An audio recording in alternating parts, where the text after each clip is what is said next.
aqui ao curso da Legislação Aplicada ao Patrimônio Histórico e Artístico Nacional. Comigo, professor Kenneth Santos, e você, futuro servidor, futura servidora de órgãos e instituições que tratam sobre os aspectos do patrimônio histórico e artístico brasileiro. Esta aula é a primeira aula do Decreto-Lei 25 de 1937. Este decreto é extremamente importante para a compreensão de toda a legislação que rege este assunto, que rege essa matéria. Mas antes de ir para a aula propriamente dito, é necessário que você tenha algumas informações.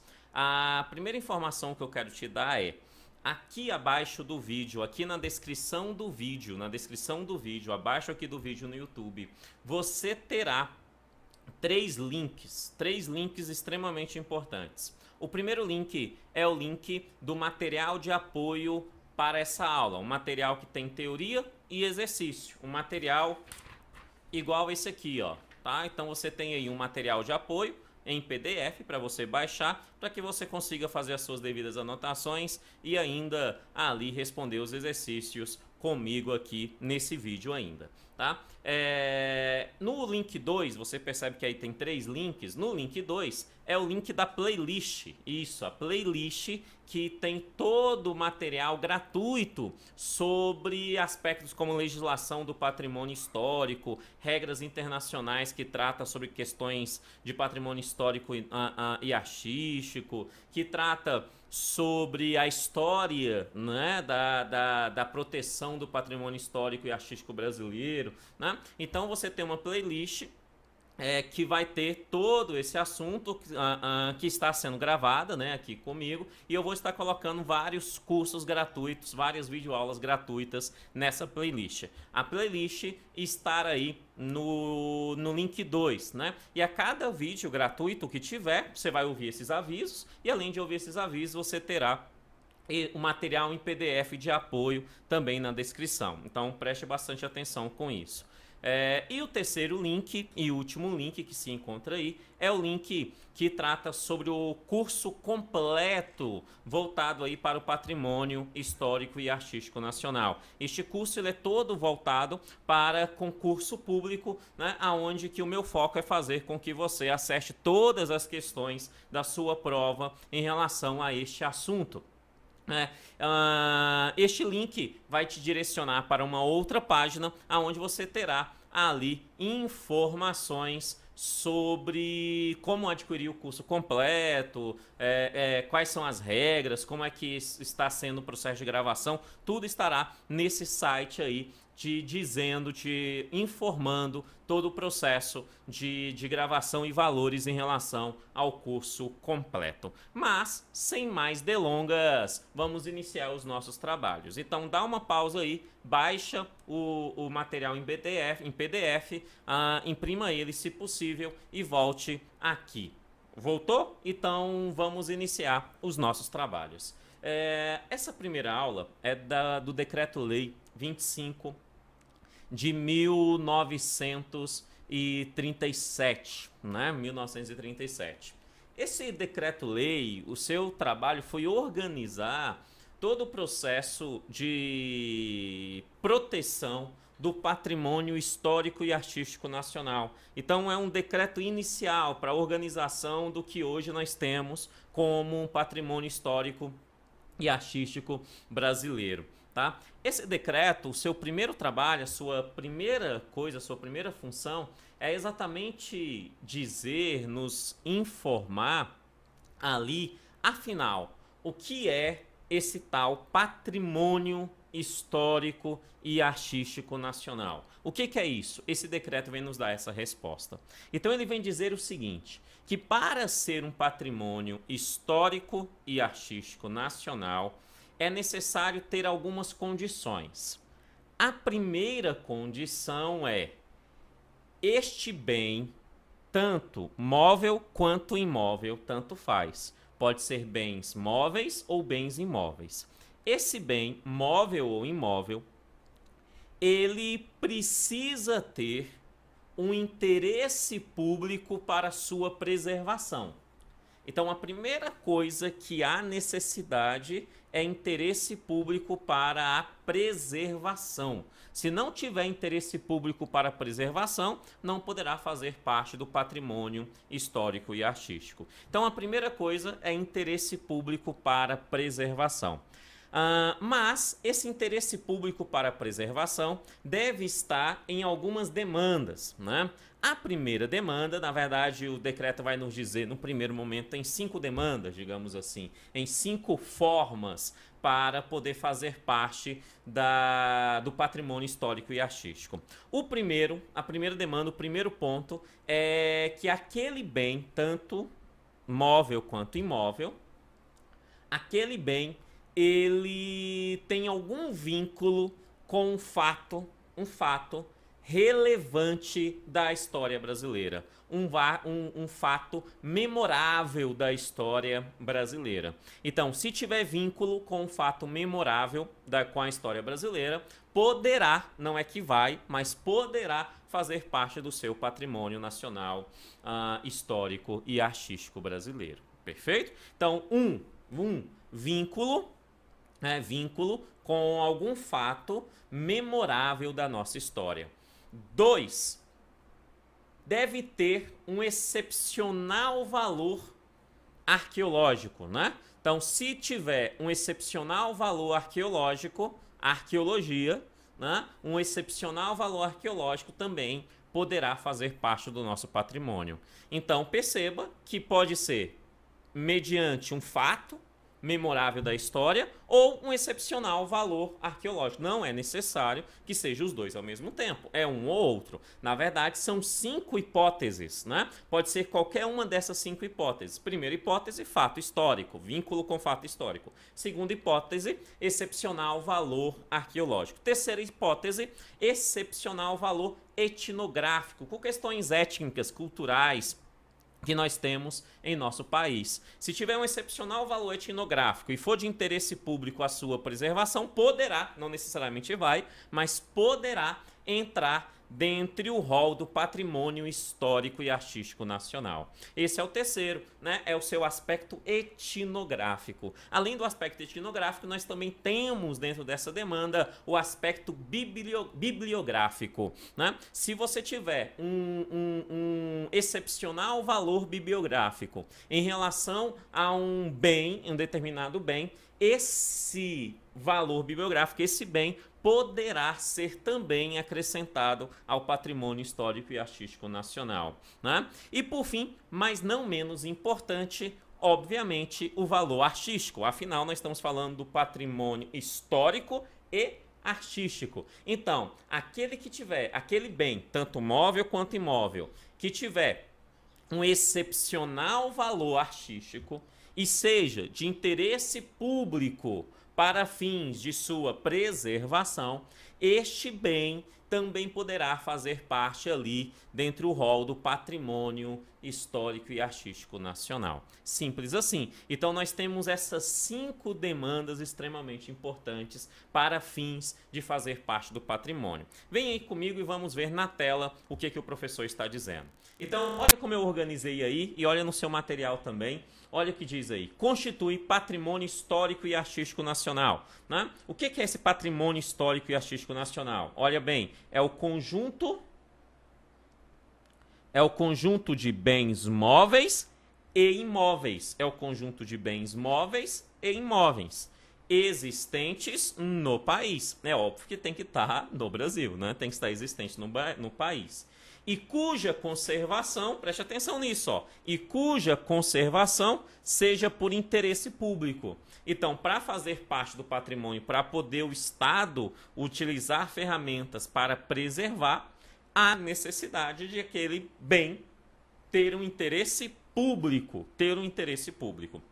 Esse interesse público poderá ser, pela sua vinculação aos fatos memoráveis da história do Brasil. Perfeito? Sua vinculação àquele bem é vinculado a um fato memorável da história brasileira.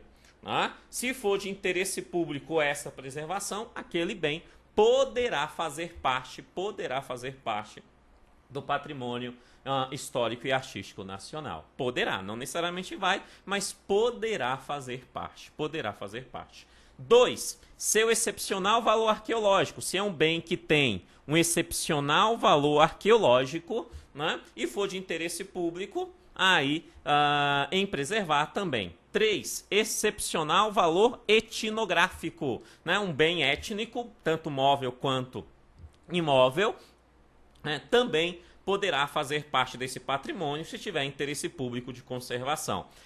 Seu excepcional valor bibliográfico, 4, né? Valor bibliográfico, né? E quinto e último, mas não menos importante, seu excepcional valor artístico. Então, quando a gente fala de patrimônio histórico e artístico nacional, a primeira coisa que nós temos que lembrar é que esse patrimônio histórico e artístico nacional, ele é um patrimônio de bens, sejam esses bens móveis ou imóveis. E esse patrimônio tem interesse público na sua conservação. Então há necessidade de interesse público na sua conservação.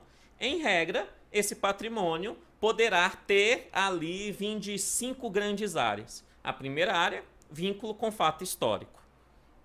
Segunda área, um valor excepcional arqueológico. Terceira área, valor excepcional etnográfico. Quarta área, valor excepcional bibliográfico. E quinta e última área, valor excepcional artístico. Tranquilo até aí? Beleza? Entendemos? Bom demais. Mas, porém, todavia, contudo, o Decreto-Lei 25 de 1937 também nos dá mais uma informação. Ele vai dizer que vai se equiparar a esses 5 pontos que nós vimos agora, os aspectos históricos, arqueológicos, etnográficos, bibliográficos e artísticos, aqueles bens, ou melhor, aqueles monumentos naturais. Você percebe que um monumento natural, ele não tem necessariamente vínculo com um fato histórico, nem uma questão arqueológica, nem etnográfica, nem artística, nem étnica. Ele é meramente uma obra de Deus. Ele é meramente uma obra natural, da criação divina, né? Aquela obra natural, aquele monumento natural poderá, não necessariamente vai, mas poderá ser equiparado a esses outros 5 elementos anteriores. E se for equiparado a esses 5 elementos anteriores, essa obra natural, esse monumento natural, poderá estar dentro do rol do patrimônio histórico e artístico brasileiro, podendo também assim ser tombado como os demais que nós vimos há pouco. Perfeito? Então, monumentos naturais poderão também ser tombados. É isso. Por quê? Porque conforme o Decreto-Lei 25 de 1937, esses monumentos naturais equiparam-se àqueles 5 pontos anteriores que nós vimos. Fechou? Tranquilo? Agora, ele vai dizer que além desses monumentos naturais, também serão equiparados os sítios e paisagens. Sítios e paisagens, e eles usam um termo interessante, de feição notável, ou seja, sítios e paisagens bonitos, de feição notável, né? De feição notável. Esses sítios e paisagens de feição notável sejam realizados por Deus, ou seja, pela própria natureza, pelo processo de criação divina, sem nenhum tipo de intervenção humana, ou até mesmo pela indústria humana, ou seja, pela criação do homem. Se for algo feito, um sítio, uma paisagem feita pela criação do homem, que seja de uma feição notável, esse é o termo, de uma feição notável, aquele bem também poderá entrar no rol do patrimônio histórico e artístico nacional. Por quê? Porque ele também poderá ser equiparado àqueles 5 elementos que nós vimos anteriormente. Então, poderão ser equiparados, preste atenção, poderão ser equiparados, equiparam-se ao patrimônio histórico e artístico nacional, né? Em relação àqueles 5 elementos, quais são? Isso mesmo, fator histórico, vínculo com fato histórico, arqueológico, isso, etnográfico, bibliográfico e artístico, poderão ser equiparados a eles, equiparam-se a eles, né? Equiparam-se a eles. Monumentos naturais e sítios e paisagens que têm uma feição notável. Esses sítios e paisagens que têm uma feição notável pode ser realizada uma feição notável tanto de forma natural, né, pela natureza, pela criação divina, quanto feita pelo homem. O decreto vai usar pela indústria humana, né? Ou seja, produzida pelo próprio homem. Tranquilo? Vamos ver no material como é que está isso para a gente visualizar melhor todos esses pontos. Olha o que diz aí no tópico 1.2. Equiparam-se aos bens do patrimônio histórico e artístico nacional. Ou seja, há uma equiparação a esses bens do patrimônio histórico e artístico nacional. Que equiparação são essas? Equiparam-se a eles os monumentos naturais e os sítios e paisagens. Né? Mas esses sítios e paisagens devem ter uma feição notável. Né? Com que tenham sido dotados ou pela natureza, né? A natureza fez aquela obra divina no âmbito da natureza, ou agenciados pela indústria humana, ou seja, mediante interferência do homem, né? Então, se for sítios e paisagens com feição notável, tanto pela natureza quanto pelo homem, ou monumentos naturais, estes poderão ser equiparados ali aos bens do patrimônio histórico e artístico nacional, né? Aos bens históricos e artísticos nacionais. Tranquilinho até aí, beleza? Bom demais da conta, né? Agora, a grande pergunta que nós temos que fazer em relação a esse ponto é, tá, Kennedy, eu sei que os bens, então, móveis e imóveis, em todas essas condições, poderão fazer parte do patrimônio histórico e artístico nacional. Perfeito, Kennedy, perfeito, professor. Mas, porém, todavia, contudo, patrimônio de quem poderá fazer parte? Essa é a pergunta. Patrimônio de quem? Kennedy, se eu tenho uma casa e essa casa ela é minha casa, será que ela pode fazer parte do patrimônio nacional, histórico e artístico? A resposta é sim, se a sua casa tiver alguns daqueles elementos citados anteriormente. Se isso acontecer, a sua casa poderá fazer parte sim do patrimônio histórico e artístico nacional. Por quê? Porque o Decreto-Lei 25 de 1937 vai nos dizer o seguinte, que irá poder fazer parte desse patrimônio bens, tanto móveis quanto imóveis, bens de pessoas naturais. Pessoas naturais é você é uma pessoa natural, você é natural deste país, ou seja, pessoa física, uma pessoa física natural. Né? Se for bem de uma pessoa física, poderá sim ser incluído dentre a proteção para o patrimônio histórico e artístico nacional. Mas além de pessoas naturais, ele ainda vai dizer se aquele bem móvel ou imóvel pertencer também à pessoa jurídica de direito privado.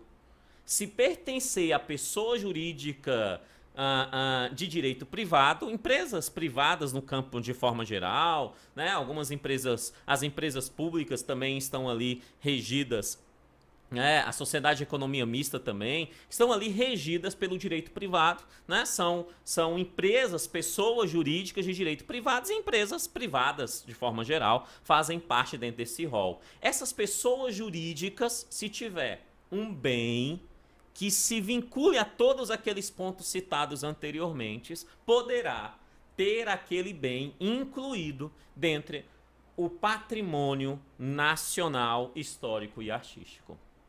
Perfeito? Mas se a pessoa natural poderá, se a pessoa jurídica de direito privado poderá, obviamente que a pessoa jurídica de direito público, a lei vai dizer interna, né? Ou seja, dentro do nosso próprio país, uma pessoa jurídica de direito público brasileira, né? Uma pessoa jurídica de direito público do Brasil, uma pessoa jurídica de direito público, também poderá ter o seu patrimônio, o seu bem móvel ou imóvel, entrando dentro do rol de patrimônio que será ali protegido pela nação por fazer parte do patrimônio histórico e artístico nacional. Então, tanto faz de quem é o bem, é isso que você tem que lembrar. Tanto faz de quem é o bem. Tem que lembrar isso no primeiro momento. Daqui a pouco tem um pouquinho mais de informações. Mas no primeiro momento é isso que você tem que lembrar. Não é tanto faz se é de pessoa física, pessoa jurídica, direito público, direito privado, tanto faz. Se tiver naquelas condições anteriormente, fizer parte daquelas condições anteriormente já citadas aqui, aquele bem poderá sim ser ali colocado dentro do rol do patrimônio histórico e artístico nacional. Mas, para que isso aconteça, é necessário que aquele bem seja tombado. Óbvio, né? É o termo mais comum quando a gente fala de patrimônio histórico e artístico. Aquele prédio foi tombado, essa praça é tombada, né? Esse monumento é tombado, né? Ou seja, para que faça realmente parte do patrimônio, é necessário que aquele bem seja tombado, aquele bem imóvel ou móvel seja tombado. E o que é ser tombado? Ser tombado nada mais é do que ser inscrito em um dos 4 livros do tombo. Existe 4 livros, um rol de listamentos, 4 listas de possíveis tombamentos. Se aquele bem foi inscrito em um desses livros, aquele bem foi tombado. E mediante esse tombamento, agora ele precisa ser protegido, ele precisa ser preservado. E preservado porque tem um interesse público naquela preservação. Mesmo que aquele imóvel seja particular, seja de uma pessoa natural, se aquele imóvel, ele foi tombado, ele foi colocado em um dos 4 livros do tombo, 4 livros esses que nós vamos ver um pouquinho mais pra frente, mas se ele foi colocado em um daqueles 4 livros do tombo, aquele imóvel será preservado. Até mesmo, às vezes, contra a vontade do próprio dono, do próprio proprietário, que é uma pessoa natural, ou uma pessoa jurídica de direito privado, ou uma pessoa jurídica de direito público. Por quê? Porque ali passa a ter, conforme este decreto-lei, o interesse público em sua preservação. E o que é de interesse público, conforme a legislação brasileira, na sua grande maioria das vezes, se sobrepõe aos interesses particulares. Sendo assim, esse interesse público poderá preservar aquele ambiente. Entendemos até aqui? Então, olha aí comigo para a gente entender esse ponto que eu acabei de tratar com vocês. A presente lei, né, ela se aplica às coisas pertencentes, ou seja, aos bens. As coisas pertencentes. As coisas pertencentes de quem? De pessoas naturais, de pessoa jurídica de direito privado, de pessoa jurídica de direito público, né? Fazem parte aí, esses bens poderão fazer parte do patrimônio histórico e artístico nacional, né? Mas, professor, você sempre disse poderá. Poderá por quê? Poderão por quê? Porque para fazer parte é necessário que seja tombado. Não é o fato de ter interesse público e fazer parte de algum daqueles elementos que automaticamente eles vão fazer parte do patrimônio histórico e artístico nacional. Não, é necessário que aquele bem móvel ou imóvel seja inscrito em um dos 4 livros do tombo. É por isso que eu sempre utilizo o termo poderá. É necessário que tenha todas essas condições para poder fazer parte de um dos 4 livros, né? Agora, tem todas as condições, não faz parte dos 4, não foi inscrito nos 4 livros, em nenhum dos 4 livros, então não faz parte do patrimônio, né? Tem todas essas condições e foi inscrito foi inscrito em um desses 4 livros do tombo, então agora faz parte do patrimônio histórico e artístico nacional. Simples assim. É por isso que está no muito importante. Volta aí comigo, ó. Os bens só serão considerados parte integrante do patrimônio histórico e artístico nacional, só serão considerados depois de inscritos. Não basta ter todas as condições. A necessidade de estarem inscritos de forma separada ou agrupadamente num dos 4 livros do tombo. Num dos 4 livros do tombo. Ou seja, a necessidade real daquele material, daquele bem, está inscrito nos 4 livros,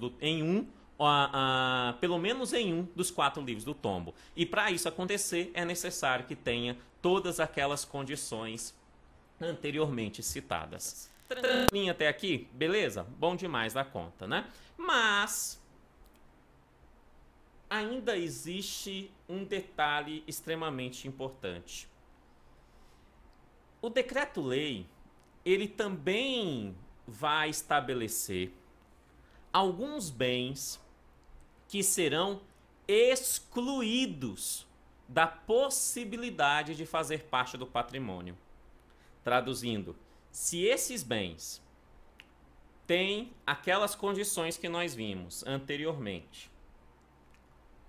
Quais condições, Kennedy? Tá, vamos repetir. Interesse público para sua conservação, ser um bem móvel ou imóvel de interesse público para sua conservação, né? Que tenha ou vínculo com um fato memorável da história, ou um vínculo com valor, ou um valor arqueológico, ou um vínculo com, ou uma questão de valor arqueológico, uma questão de valor etnográfico, de valor bibliográfico ou de valor artístico, ou ainda for um monumento natural, ou ainda for ali, né, um sítio, que tem uma feição notável, seja ele uma paisagem, né, um sítio ou uma paisagem com feição notável, seja ele feito por Deus, mediante todo o processo natural da natureza, né, mediante a criação divina, ou até mesmo mediante a indústria humana realizada pelo homem, né, e que tem interesse público naquele processo.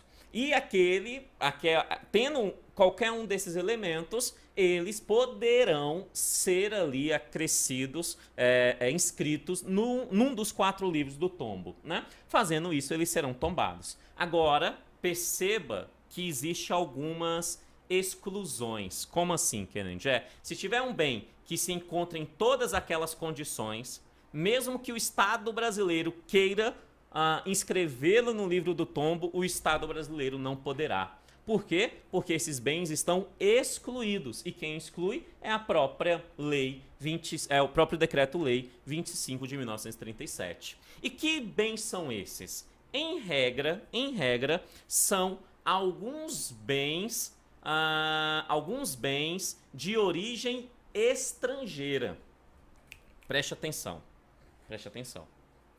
Eu disse alguns bens de origem estrangeira. Eu não disse todos os bens de origem estrangeira. Eu disse alguns bens de origem estrangeira. Por quê? Porque se é um bem de origem estrangeira, esse fato por si só não restringe a possibilidade daquele bem ser tombado, desde que cumpra todas aquelas regras que nós vimos. Não retira essa possibilidade. O simples fato dele ser estrangeiro, de origem estrangeira. Porém, se esse bem de origem estrangeira tiver em uma dessas seguintes condições, esse bem de origem estrangeira não poderá ser tombado. Entendemos? Se esses bens tiverem uma dessas condições, eles não poderão ser tombados. Quais condições, professor? Vamos para o material e olha aí comigo quais são as condições. Então diz aí no tópico 3 do seu material, ó. Exclui-se do patrimônio histórico e artístico nacional, ó, as obras estrangeiras. As obras estrangeiras. Mas perceba que não são todas as obras estrangeiras, não. Exclui-se do patrimônio histórico e artístico nacional as obras estrangeiras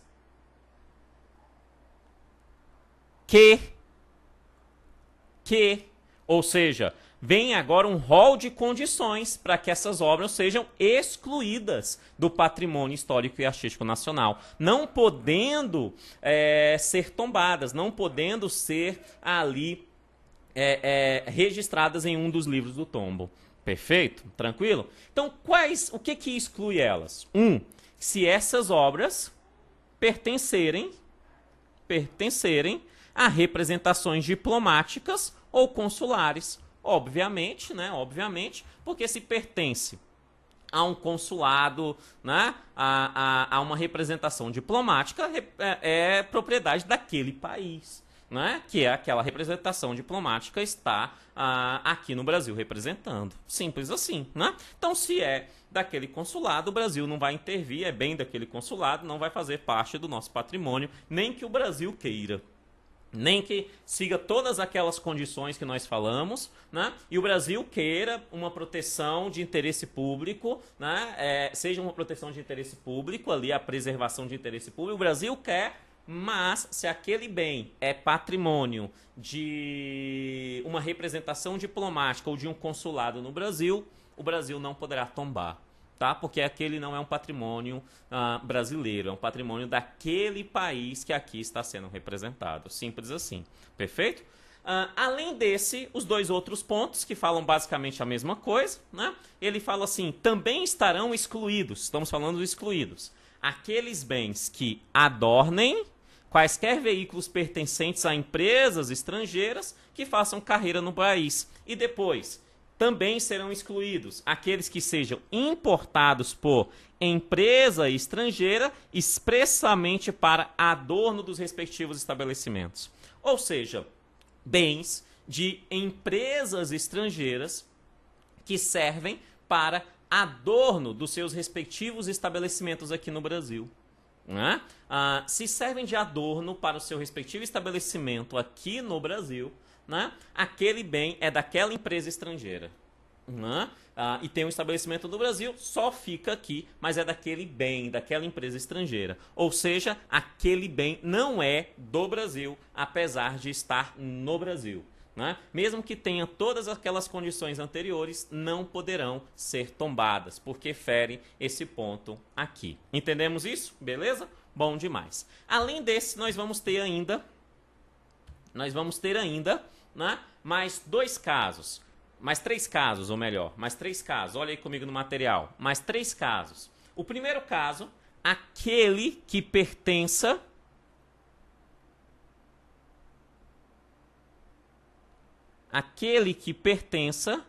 a uma casa de comércio.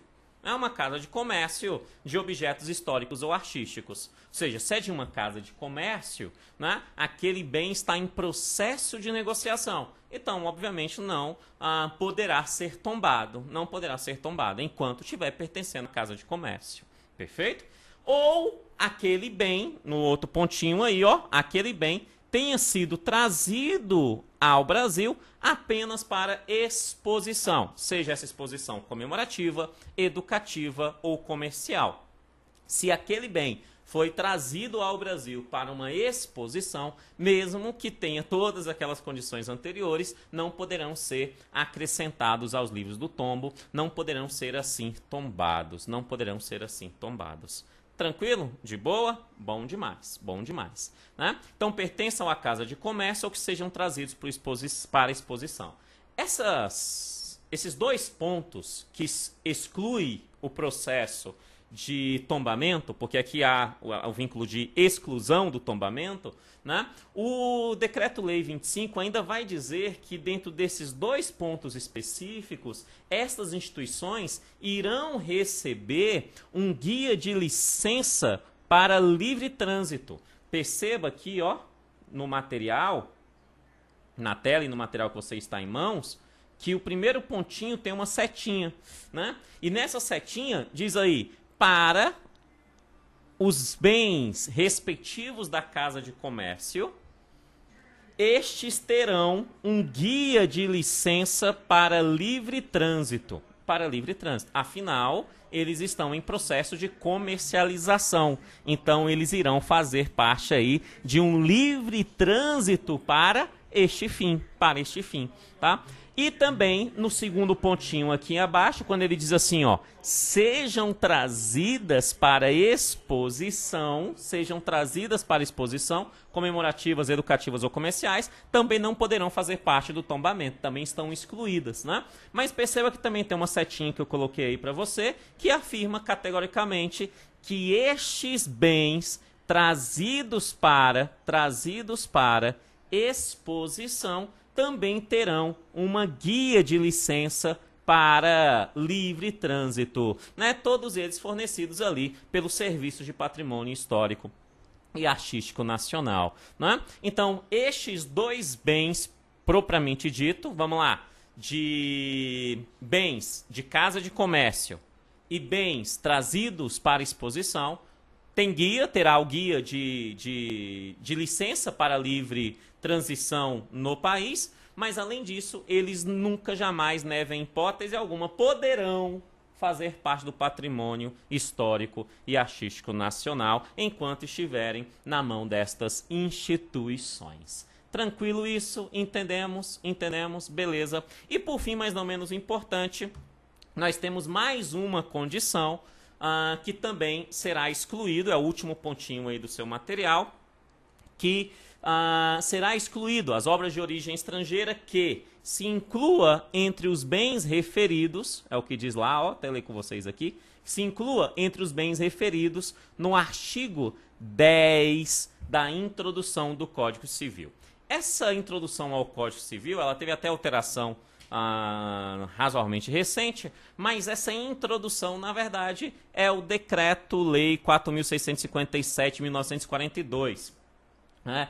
E essa introdução ao Código Civil, lá no seu artigo 10, vai dizer: a sucessão por morte ou por ausência obedece à lei do país em que o domiciliado, o defunto ou desaparecido, qualquer que seja a natureza e a situação dos bens. Ou seja, aqueles bens que estão no Brasil, que entra dentre todas aquelas condições, mas é um bem de sucessão, e aquele bem pertence a um estrangeiro, né, que esteja no Brasil, aquele bem, aquele estrangeiro que venha falecer ou desaparecido aqui no Brasil, né, aquele bem que esteja aqui deverá seguir as regras daquele país de origem do defunto, de origem daquele que faleceu. É por isso que o artigo 10 diz, então, vou ler novamente, ó, se inclua entre os bens referidos ao artigo 10 da introdução e que continuam sujeitas à lei pessoal do proprietário, ou seja, estar ainda vinculada à lei pessoal do proprietário. O que esse artigo vai dizer? A sucessão. Então, são bens de sucessão. Bens de sucessão. Esses estão excluídos. Bens de sucessão por morte ou ausência. Né? Morte ou ausência do dono. Né? Do dono. Morte ou ausência do dono daquele bem de sucessão. Né?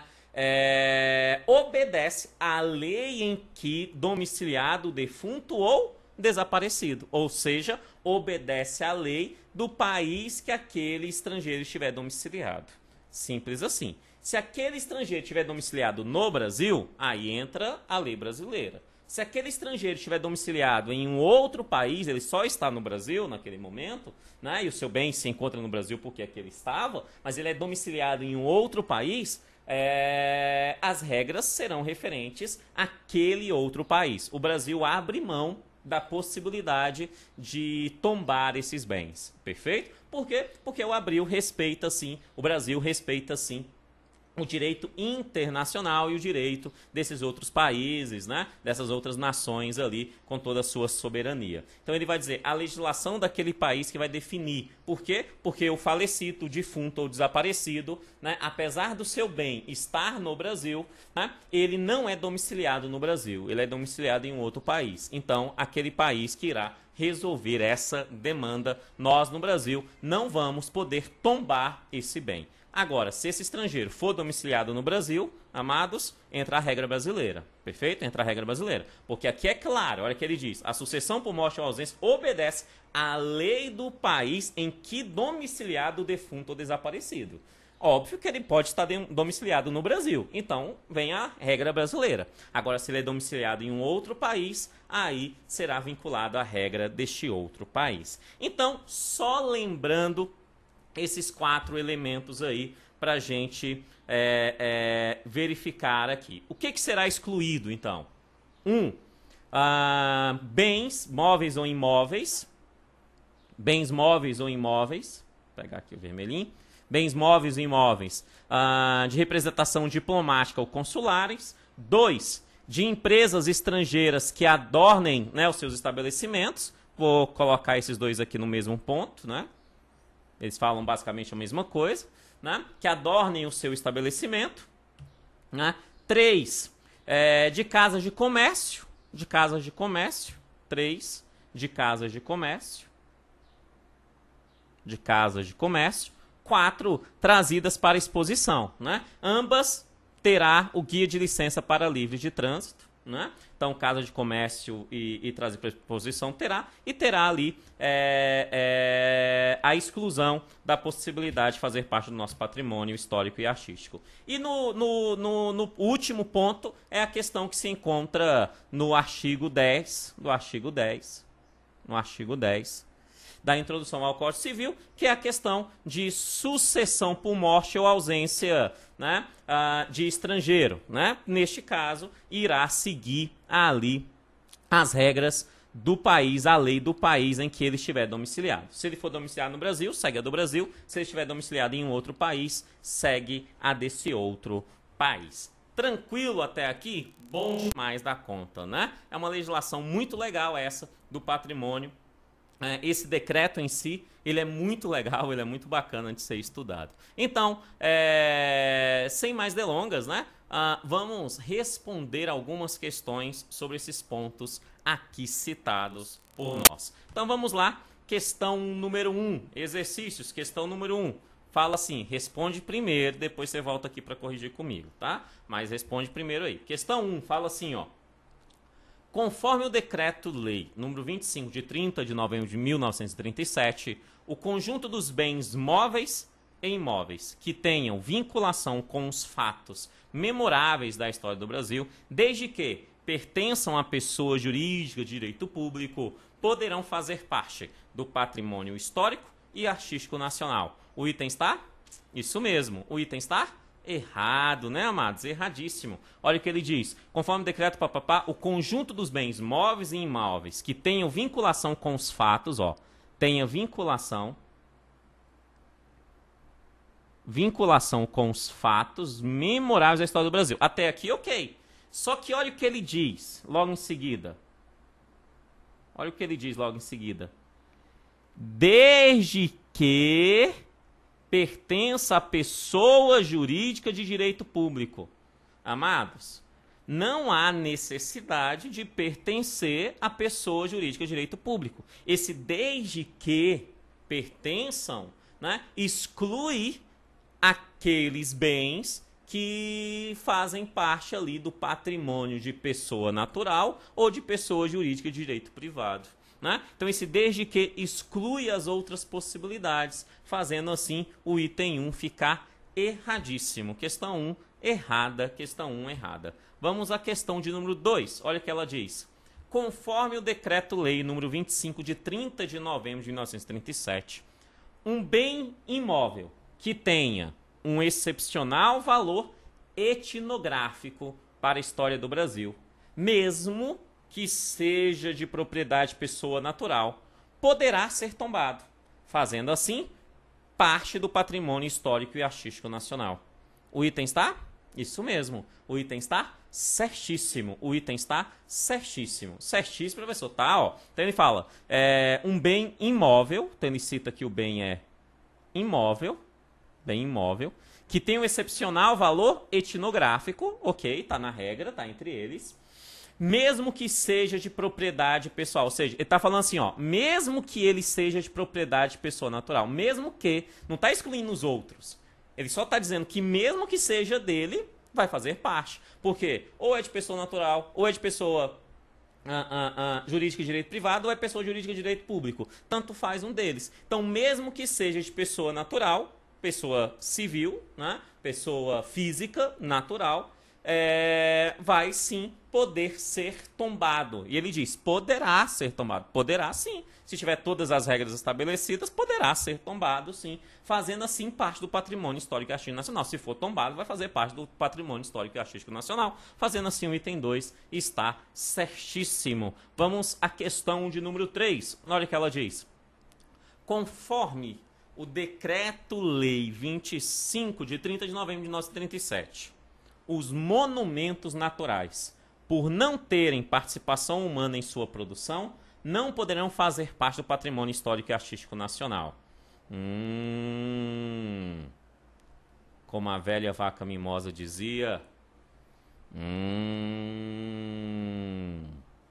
Os monumentos naturais, por não terem participação humana em sua produção, não poderão fazer parte do patrimônio histórico e artístico nacional.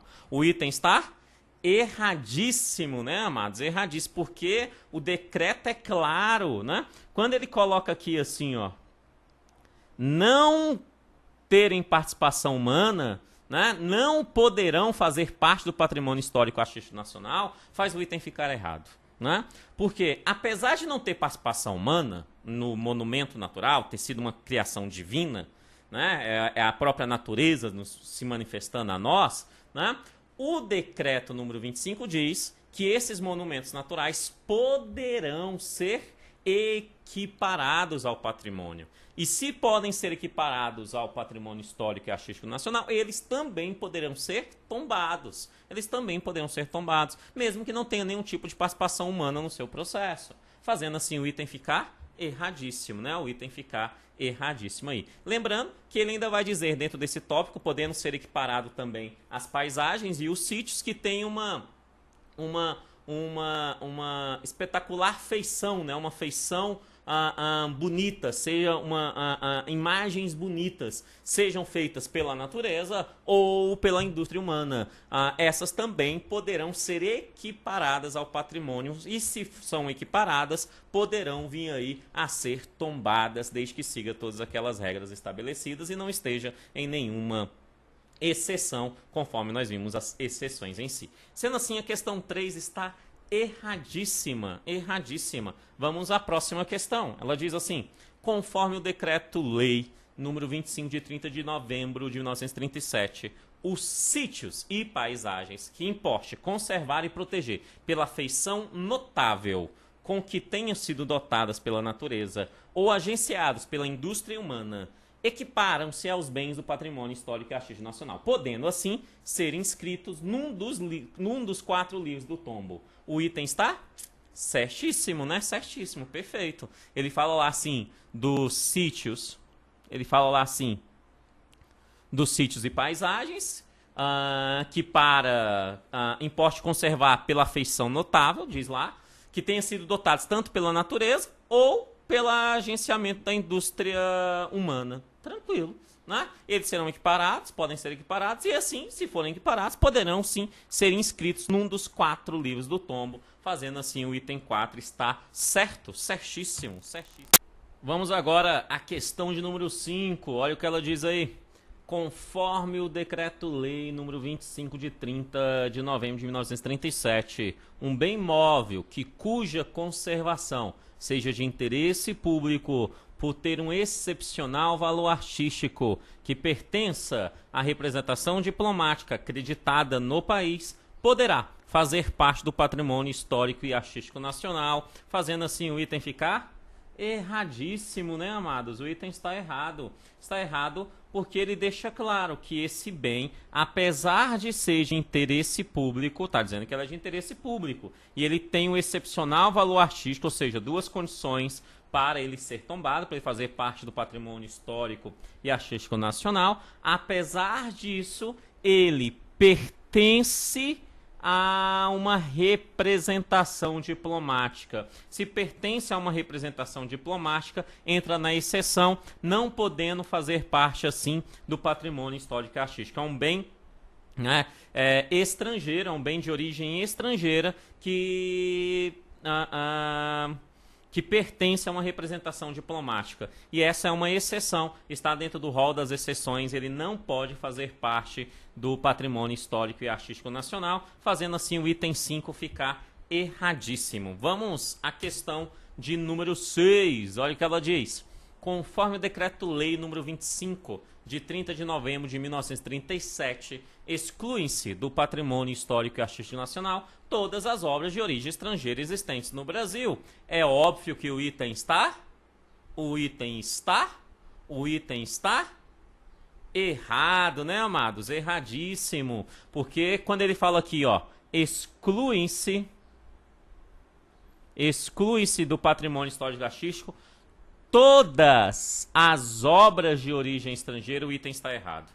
Porque não são todas as obras de origem estrangeira que são excluídas, não. Na verdade, as obras que são excluídas são as obras de origem estrangeira que esteja de um daqueles elementos, ou seja, é para adorno de empresa estrangeira que tem atuado no Brasil, é para... tudo isso é exclusão, né? É para... diplomatas, né, ali e consulados também tá fora, né? É para casa de comércio tá fora, não poderá. É para exposição tá fora, não poderá. Então você tem um rol de ações que não pode, e aqui ele tá falando todas. Todas é muita, né? Tem que estar necessariamente naquele rol para não poder fazer parte do patrimônio histórico e artístico nacional. Fazendo assim, o item 6 está errado porque ele generaliza, né? Ele exclui todo o patrimônio, ele exclui todos os bens e obras de origem estrangeira, e nem todos os bens de obras de origem estrangeiras estão fora, não. Somente aquelas que se encontram naquele rol lá do tópico 3 do material. Beleza, item 6 errado. Vamos à questão de número 7. Olha o que ela diz. Conforme o Decreto-Lei número 25, de 30 de novembro de 1937, as obras que pertençam às casas de comércio de objetos históricos ou artísticos, ou sejam importadas por empresas estrangeiras expressamente para adorno dos respectivos estabelecimentos, terão guia de licença para livre trânsito fornecida pelo Serviço ao Patrimônio Histórico e Artístico Nacional. O item está? Isso mesmo. O item está errado, né, amados? Errado. Por quê? Porque a questão está falando aqui, ó, da guia de licença para livre trânsito. A questão está afirmando que quem tem essa guia de licença para livre trânsito, é as obras que pertencem às casas de comércio. Essas realmente têm guia de licença para livre trânsito, realmente. Obras que pertencem à casa de comércio, conforme o decreto 25, têm a guia de licença para livre trânsito em relação a essas obras. Perfeito. Só que ele continua dizendo, e para empresas estrangeiras que expressamente para dono dos seus respectivos estabelecimentos. Não. Empresas estrangeiras que usam essas obras para dono dos seus respectivos estabelecimentos não têm guia de licença para livre trânsito. Só terá guia de licença para livre trânsito casas de comércio. 2, para fins de exposição. Para fins de exposição. Exposição tem o guia, tem a guia. Em casa de comércio tem a guia. As obras para esses dois tem a guia. Nenhum outro tem. As obras que é para fins de adorno de empresas privadas, de empresas estrangeiras, não tem a guia. Não tem a guia. Estão excluídas, estão excluídas de fazer parte do patrimônio, né? Mas patrimônio histórico e artístico nacional, né, elas estão excluídas, mas elas não têm a guia aí bonitinho, essas de adorno para empresas privadas. Só terá a guia, repito, né, a guia de licença para livre trânsito. Só terá a guia as obras das casas de comércio e as obras em relação às exposições, né? As exposições. Beleza, sendo assim o item 7 está erradíssimo. Vamos à nossa última questão. desta aula, conforme o Decreto-Lei número 25 de 30 de novembro de 1937, os bens só serão considerados parte integrante do patrimônio histórico e artístico nacional, depois de inscritos separada ou agrupadamente num dos 4 livros do tombo. O item está? O item está? Tá certo não. Tá certo não. Tá não. O item está certíssimo, está muito mais do que certo, né? Os bens aqui, ó, o item está certíssimo, né? Certíssimo. Os bens aqui só serão considerados integrantes do patrimônio histórico e artístico nacional se estiver cumprindo todas aquelas regras e cumprindo todas aquelas regras se estiverem inscritos num dos 4 livros do tombo, sejam de forma separada ou de forma ou agrupadamente elas. Perfeito? Então tem que estar pelo menos em um dos 4 livros do tombo para poder fazer parte realmente do patrimônio histórico e artístico nacional. Item 8, certíssima. Amados meus, só lembrando, aqui abaixo, link 1, material de apoio para essa aula. Link 2, material com link para a playlist, né, para a playlist das aulas que eu irei disponibilizar gratuitamente aqui no YouTube, né? E link terceiro, o curso completo, né, o link para o curso completo com todas as informações em relação ao curso completo aí da legislação e outras demandas sobre o patrimônio histórico e artístico nacional. Crianças do meu coração, muito obrigado pela atenção de todos, que Deus abençoe e até a próxima aula. Amém.